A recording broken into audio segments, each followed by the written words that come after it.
Welcome to Complete BS, the official podcast of couch coaches everywhere.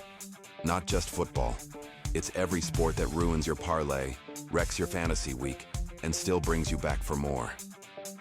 Buzzer beaters, blown leads, and brackets in flames.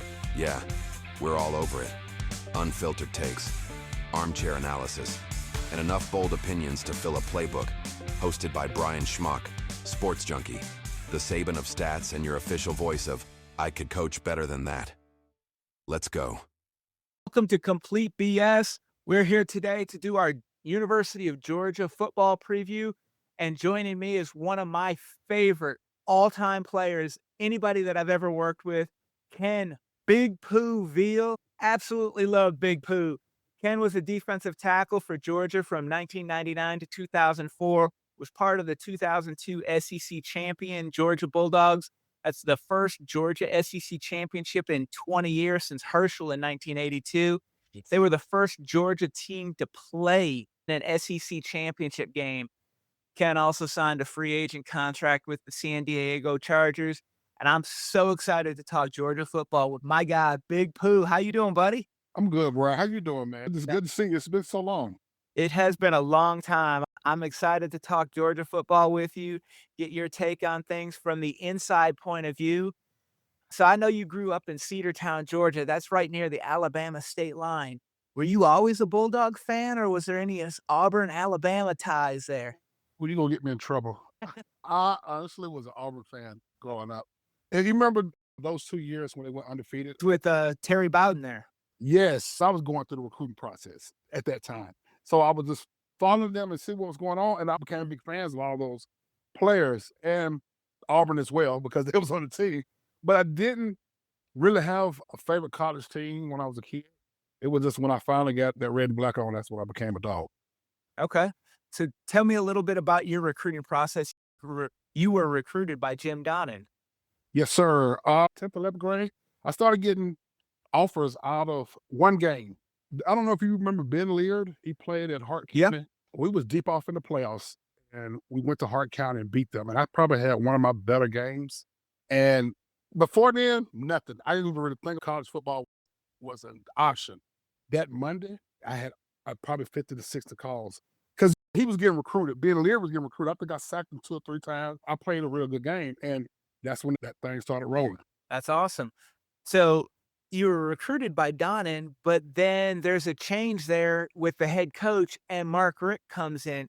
Tell me a little bit about that transition because you signed up to go to Georgia, and this is your guy, Jim Donnan, and now you got a new head coach coming in. Of course, you still had Coach Garner there, but tell me a little bit about that change for you. To give Coach Dunn his flowers, he had a mentality, and I think Coach Rick took the ball and ran with it from that point. But he wanted to win the state. He wanted to get the best players that was in the state. And that year that I signed with Georgia, they had Super 11, like the top 11 players in the state, a Magnificent 7 as well. They had me, Terrence Edwards, John Stitch, Charles Grant, Terrence Smith. It was a lot of All-Americans, all-state players that Coach Dunn got. When he started that and he showed everybody in the South that if you win your state, especially win Georgia, when recruiting, that things can go well for you. But during that time with him, Coach Dunn just didn't, bless his heart, just didn't get a job done, especially towards what the boosters and what fans wanted, which I find funny because he didn't have a losing record. He just went 8-5, but that just was not acceptable, which I appreciate now. Back then, I was just like, this doesn't make any sense. But looking back at it now, we wanted to set ourselves up good standards. And him not being able to beat our rivals was a death sentence, especially in the SEC. Sure. But I will tell you this much. Coach Dunn leadership skills was a little lax compared to Coach Rick's. And it was a culture shock. It was a straight-up culture shock when Coach Rick came in. One thing I give Coach Rick the credit is he gave everybody a fair chance, a fair shake. I appreciate him giving me the leeway to be able to prove that I was a good man and a good kid, and I was worth saving. But I will tell you, things has changed quickly, very quickly. Yeah, outside of probably my dad, Coach Rick has had a larger influence on me than anybody I've ever been around. I don't know if that was his goal, was actually to be that great and changing people's lives. I tell this story. I tell him a lot. When Coach Dunn left and Coach Richt came in, his transition of how we do things affected a lot of us because the bare minimum was what we was given probably with Coach Dunn, just to be completely honest. But Coach Richt expected excellent and expected everybody to be great. And it was troubling at times. Coach Richt came in and brought a whole bunch of rules, a whole bunch of things, but our record was still the same as it was with Coach Dunn. He lost some people and some people bought into what he wanted to do. And I was hovering. I was going through spring ball and I had dislocated my shoulder, so I was out. And I couldn't practice. So they just ran me every day. Just ran me. And one day I finally snapped, walked off the field, and I remember I was in such a huff. I had made up my mind. I'm going to transfer. This is not where I want to be. These people don't get me. I don't feel like I fit in, blah, blah, blah. This is when Coach Richt and Coach Garner come in. Coach Garner gets wind I left, and I was thinking about transferring. He called my grandmother, Coach Garner, and said, "Hey, your baby said he's going to quit, and he's going to transfer to the league. Whatever he does, whatever he said, tell him he can't come home." And she was like, okay. So she called me the next day. She was like, "Hey, baby." I said, "Hey, grandmama, hey, yeah, I meant to call you and tell you what's going on." She said, "Yeah, them people at that school called me." I said, "Yes, ma'am. And they said that you want to leave. Well, you're grown now. You make your own decision. I love you, but you can't come here." I'll never forget this. I said, I paused for a second. I said, "Huh?" Love. She repeated herself verbatim. "I love you. You're grown now. You make your own decisions in life, but you can't come here." I said, "Grandma, maybe I need to think about what I'm doing." She said, "Yeah, you need to go over there and talk to them people at that school." Putting pride aside, I went to go talk to Coach Richt. We sat there and sat in his office for 35, 40 minutes and just talked about life. He told me an example of a player that was at Florida State that kind of had something similar happen. He said, "I'm going to give you a consequence. You're going to have to miss a game, but we want you to stay here." And I said, "All right, coach, this is what I want." A few months later, we won the SEC championship. I think from my point of view, Tony Gilbert was one of those glue guys that as Coach Richt was trying to turn the culture and bring things around, he got Tony's buy-in and the rest of the team came with it. Fell right in line. Yes. To this day, I call him, "Oh, Captain, my captain," because I've known him for a long time. We just took to what he said because Tony was just real and he walked the walk and talked the talk. And people like that, I follow you into war because I believe that if you would do it, then I'm good enough to do it too. If we were to bring things up to current day, if I said, "All right, tomorrow, Pooh, you're the commissioner of college football," is there anything you would change? I actually really like Coach Smart's idea about kids signing contracts. You got to stand for something. And your word got to mean something. If I say I'm coming to be a part of your program, I can't then turn around and be afraid that you're going to leave the next day because you said that this is what you're going to do. So in order for us, for these young men to start understanding what real life is about, then they need to start being able to sign guarantees and say, "This is where I plan to be here for the next years," or "This is the consequences for that." I think that is a brilliant idea. I wish that implemented. I love it. And you talk about consequences. So now I know you're a juvenile probation officer in Cobb County. How did your football life lead you into working with young people and keeping them on the straight and narrow? Brian, I had a troubled childhood. My mom was actually 13 years old when she gave birth. I do give all credit to her. She was still able to finish her high school diploma. She went and got an associate degree.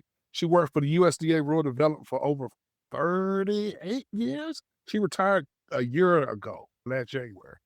So when I work with kids now, "Oh, I got this going on, got that going on." I'm like, "Listen, you can't tell me nothing, man. Young lady, you can't tell me anything because I've been there, I've done that." And it's all about what you want. If you like better for you, then you got to do better for you. I always make them get a piece of paper. I make every last one of them get a piece of paper.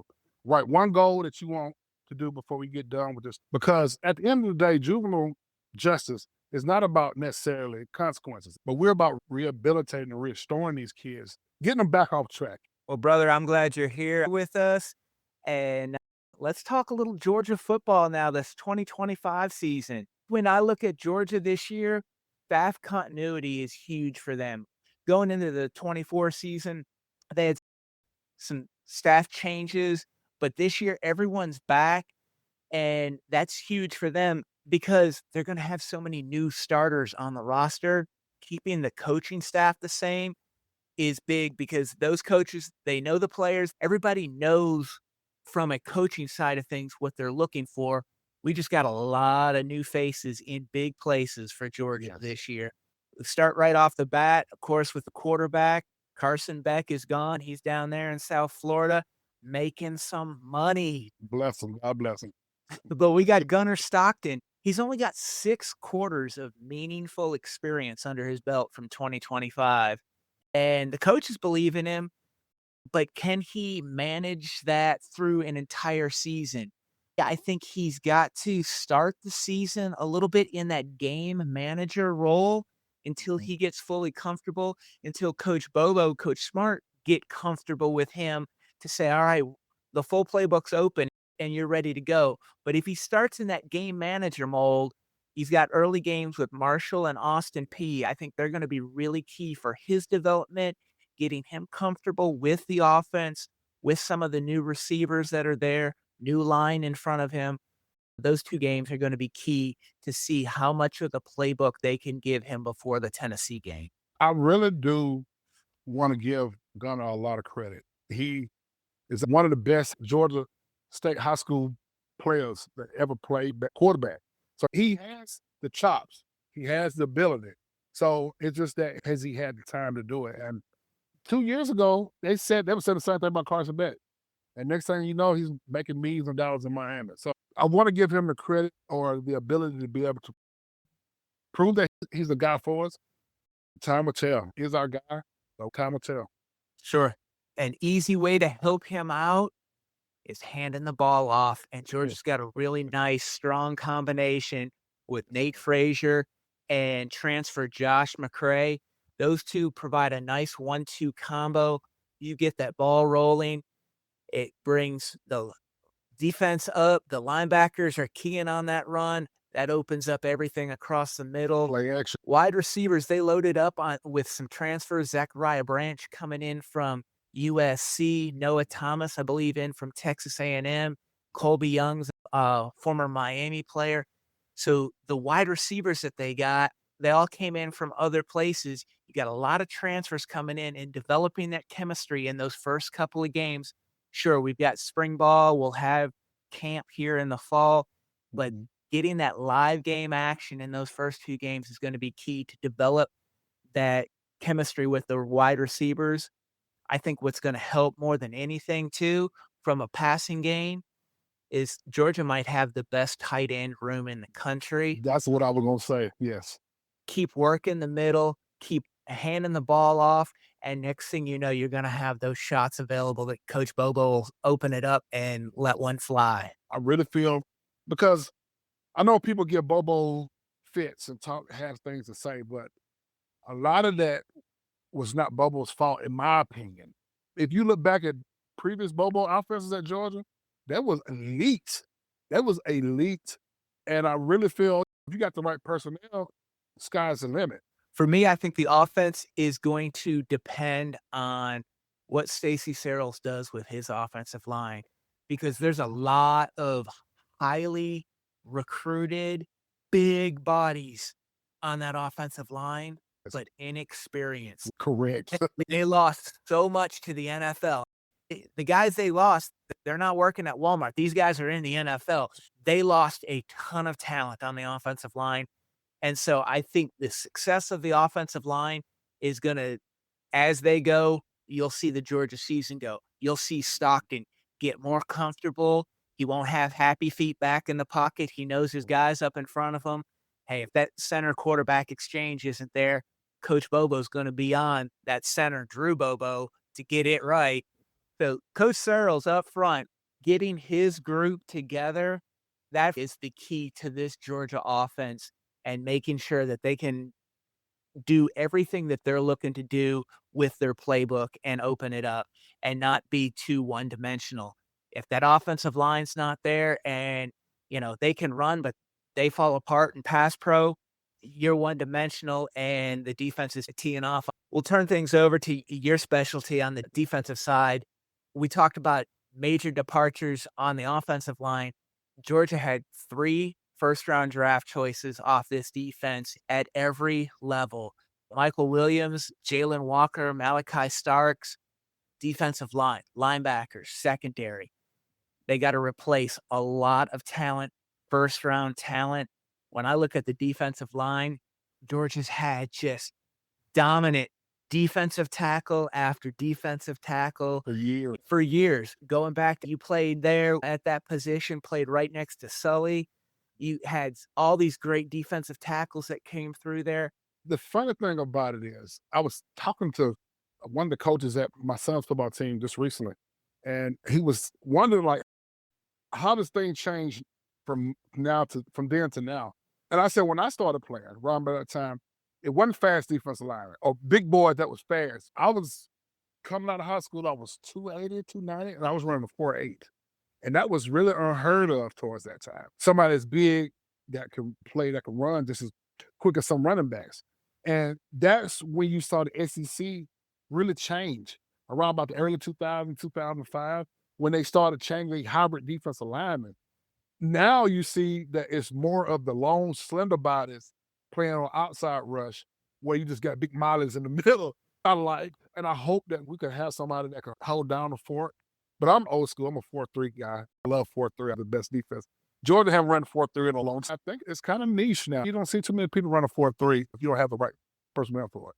With so much of the game gone to the passing, everyone's looking to get that fifth defensive back on the field. Florida State's running a 3-3-5 with Tony White and bringing that defense in from Nebraska. Sometimes they'll go into more of a 4-2 look. But yeah, anything you can do to get that fifth defensive back on the field that can help out a little bit in the run, but really worried about the big explosive plays in the passing game now. Yes, you have to, because these kids now are running up and down the field. If you allow them, defense will change and you can't really play as physical as back in the day. Greg Blue don't have people afraid to go across the middle anymore like they used to back in the day. And those kind of players are kind of obsolete now. So it's sad, but that's how the game changed. Well, I think Christian Miller for Georgia is going to be that guy that's going to step in the middle of that Georgia defensive line, hold things in the center, and really try and control the line of scrimmage there. But I'm going to tell you, true freshman, Elijah Griffin, by the end of the season, everybody's going to know his name. We're going to see Elijah Griffin this time next year as an all SEC player and on the verge of All-American. He's that good. He's that talented. If you don't know his name yet, watching Georgia football, you're going to hear it a lot. I saw him, and that young man has some talent. And it's funny, you start seeing a lot more of these young men coming in a little more prepared than in the previous years. And it starts back all the way back to like K through fifth grade. My son is going to fourth grade, and he is 5 foot tall, 175 pounds. He's literally the biggest on the field, the tallest and the biggest. And the stuff we put them through was nothing. I tell them this all the time. I say, son, you're way more advanced than your daddy was. You tell them to go right like the way you want it. Just take solace that you are way more advanced than a lot of other people are.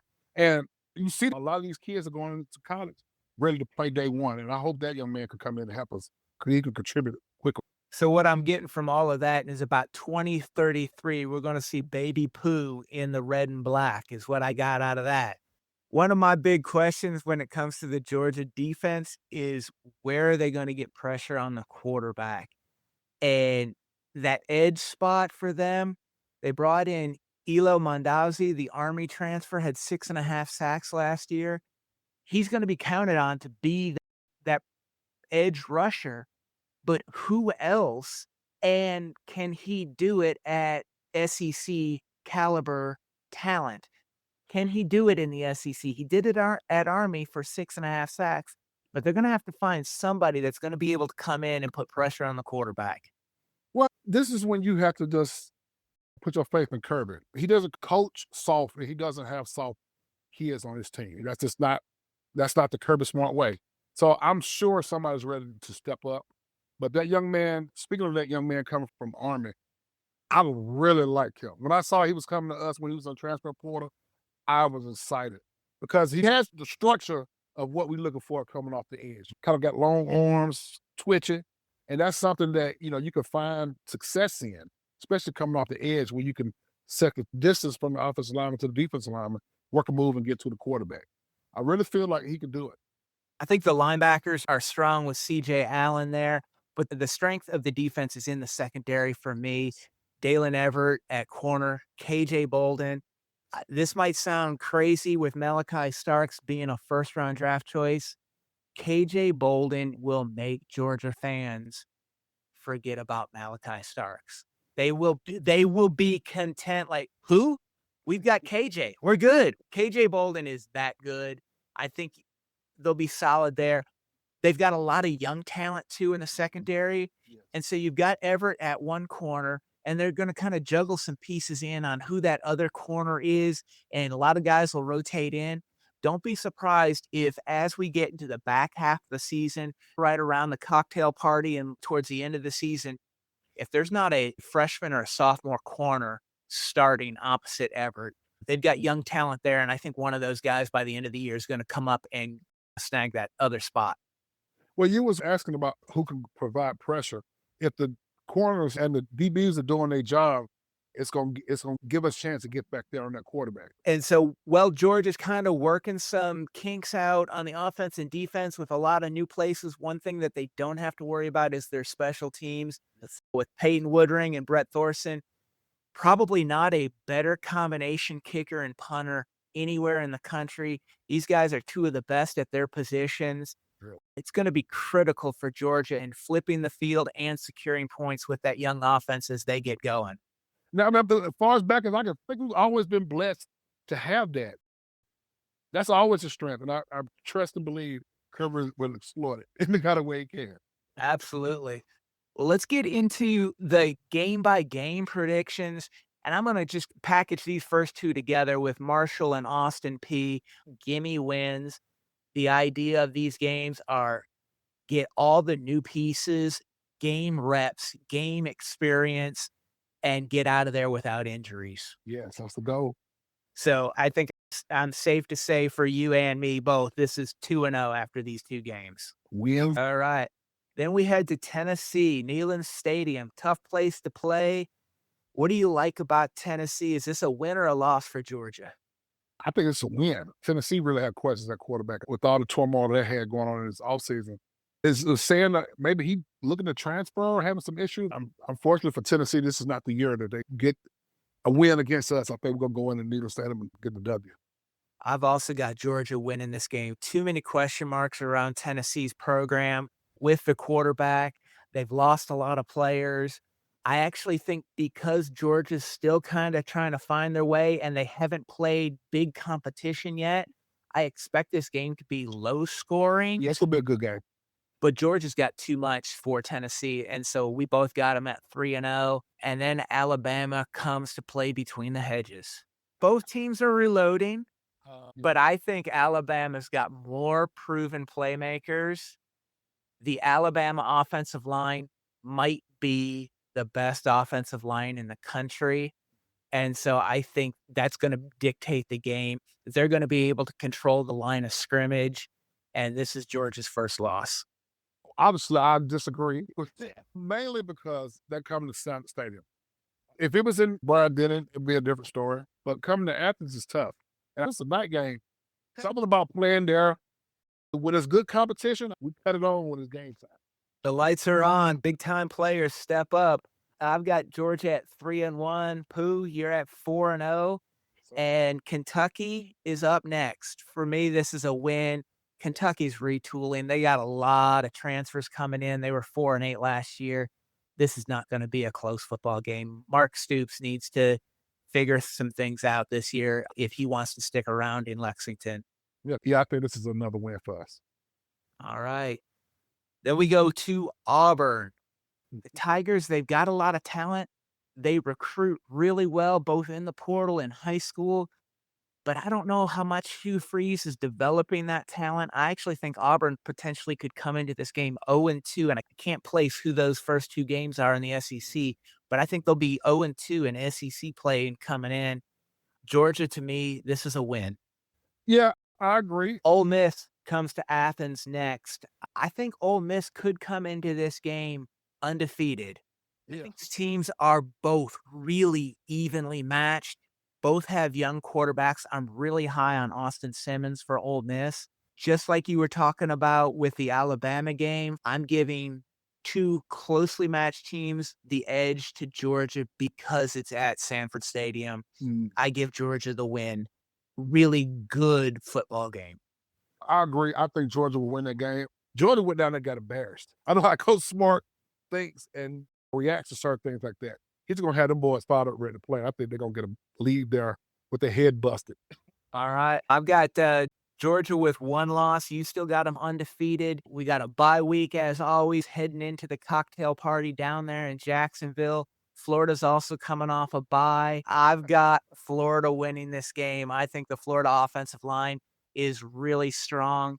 And the win here for Florida sparks their push to make it one of those last couple of teams in the playoff if they can win out. I've got Florida winning this game. I will, not to be such a homer, I will say that this is a toss-up in my opinion. That quarterback that Florida got is great.